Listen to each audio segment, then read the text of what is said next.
So what should people look for when purchasing Seamoss?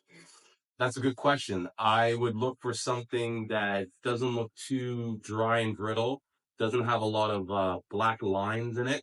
Um, a lot of people talk about and I get in arguments about this a lot. A lot of people talk about the pool-grown sea moss. I really don't believe that there's anything such thing as pool-grown sea moss.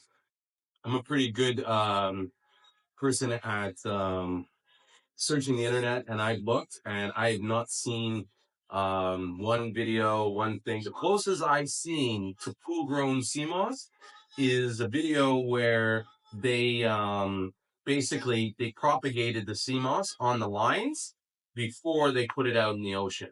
And this is why I say it doesn't, like, there's no such thing as pool sea moss, because when you really sort of like logically think about the process of pool grown sea moss, you got to ask yourself, why would they grow it in the pool when the ocean is free?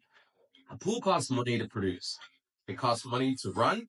It costs, like, there's pumps. There's you got to regulate the pH level. You got to make sure you got all the right nutrients. Those nutrients cost money.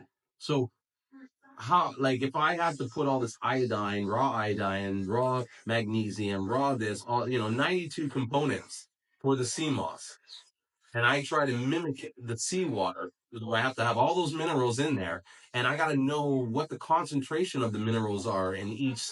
Like, you know what I mean? Like, it's just realistically, it's like there's no such thing as pool grown.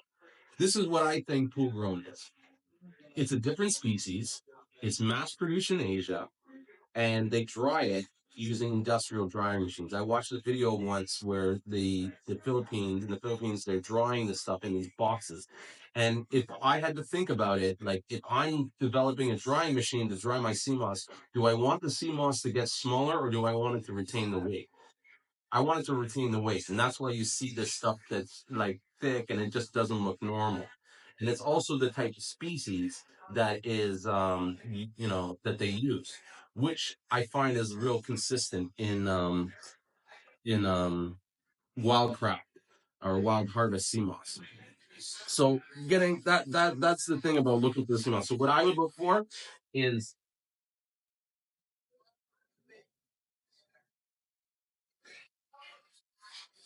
I'm just gonna bring this close here.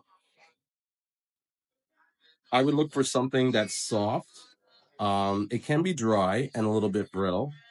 You want to avoid a lot of these black lines, and it's okay to have salt on the sea moss, right? Even with the sea moss here, there's no salt, but over time, as it dries and it cures, the salt forms. Because, guys, let's think of it realistically. This thing coming out of the ocean, right? It's from the sea. It's gonna have salt water on it, and when that salt water dries, it turns into salt. So I don't know why everybody has this up in arms about having salt in it. I mean, it's the type of salt that you should be looking for. And so the type of salt shouldn't be grainy, and it shouldn't look like actual large giant salt crystals.